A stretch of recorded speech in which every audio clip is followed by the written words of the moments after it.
नमस्कार शेतकरी बंधू, मी ज्ञानेश्वरी बंडगर, कृषी सहाय्यक नवरगाव, तालुका वणी आपले स्वागत करते। शेतकरी बंधूंनो, मागील 2-3 वर्षापासून सर्वच पिकावर नवनवीन किडीचा रोगाचा प्रादुर्भाव होताना दिसून येत आहे। मागील वर्षी सोयाबीन पिकावर बुरशीजन्य रोगांचा प्रादुर्भाव मोठ्या प्रमाणावर झाला होता। तसेच खोडमाशीचा, चक्री भुंग्याचा प्रादुर्भाव जास्त प्रमाणात होत आहे। त्यामुळे पीक संरक्षणावरील खर्च वाढत आहे।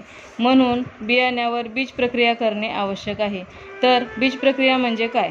जसं आपण लहान बाळाला भविष्यात रोग आजार होऊ नये म्हणून लसीकरण करतो, तसेच बियाण्याला पेरणीपूर्वी प्रक्रिया करणे म्हणजेच बीज प्रक्रिया होय।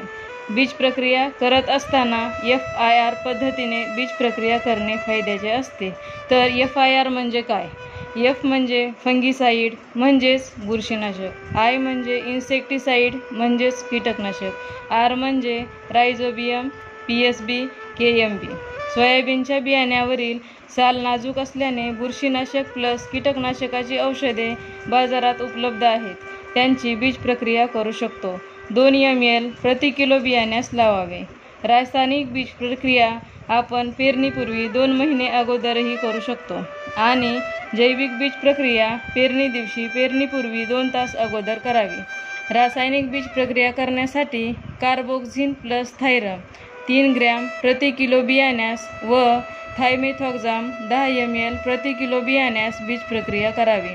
बीज प्रक्रिया करत असताना पहिले औषध सुकल्यावरच दुसरी बीज प्रक्रिया करावी किंवा एकत्रित आलेल्या ट्रिफ्लॉक्झिस्ट्रॉबिन प्लस थायमेथॉक्झाम प्लस थायफोनेट मिथाइल हे घटक असणाऱ्या औषधाची 2 ml प्रति किलो बियाण्यास बीज प्रक्रिया करावी। त्याबरोबरच पेरणीच्या दिवशी जैविक बुरशीनाशक ट्रायकोडर्मा 5 ग्रॅम प्रति किलो बियाण्यास बीज प्रक्रिया करावी।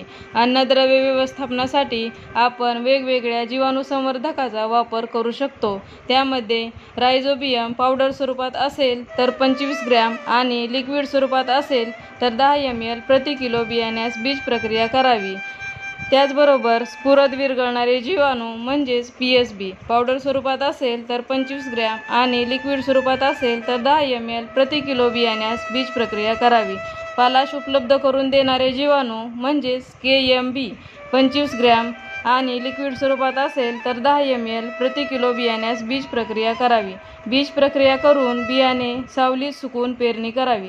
सर्व शेतकरी बांधवांना विनंती आहे की येत्या हंगामात सर्व पिकाच्या बियाण्यास बीज प्रक्रिया करून पेरणी करावी ही विनंती। धन्यवाद।